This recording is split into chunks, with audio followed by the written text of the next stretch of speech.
Այս կարճ ձայնայինով ժողովուրդ ջան, ուզում եմ կիսվեմ ու ուզում եմ, որ ինչքան հնարավոր է տարածեք իրականում էլի այն անգրագետ մասան, որը որ вообще տեղյակ չի Արցախը ոնց է Հայաստանին ու խոսում են համացանցերում խայտառակ լինելով, ասենք խոսքի հարցերին չեն կարող պատասխանել։ Հիմիկվա դրությունով ես ձեզ ասեմ, որ Արցախը օկուպացված է Ադրբեջանի կողմից անօրինական ձևով։ Օրինական ձևով Արցախը քվեարկել է, որոշում է կայացրել, չեմ 90 թե 89 թվին, դե իմ տարիքը այդ ժամանակ այդքան չի եղել, որ ես այդ ամեն բաները հիշեմ, թվերը, բայց ասեմ ձեզ, որ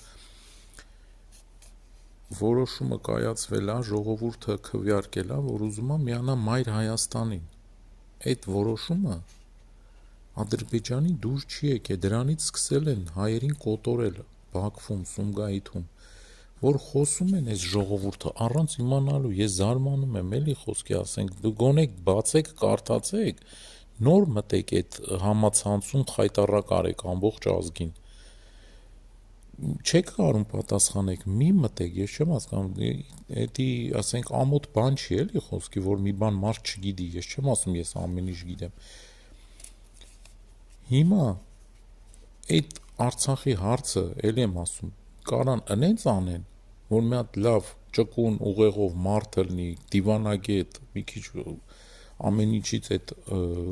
ոչ թե Լևոնի նման, որ Ղարաբաղով դառավ վարչապետ Հայաստանի տերը,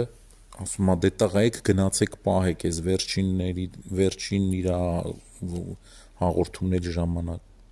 Մեկը չէ լավ ասեր, բա որ պահելու չէր, դու այսքան տարի այդ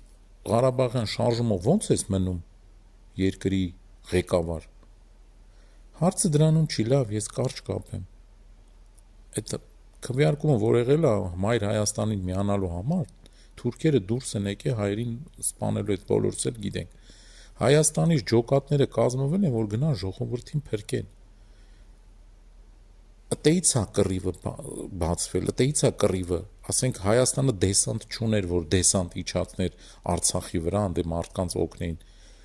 Սարերով, ձորերով մարդիկ գնացել են փրկելու այդ ազգին։ Հիմա Հայաստանի, Ադրբեջանի կներեք կողմից Ղարաբաղը, Արցախը օկուպացված է։ Դա կարելի է ամեն ձևով բացահայտել։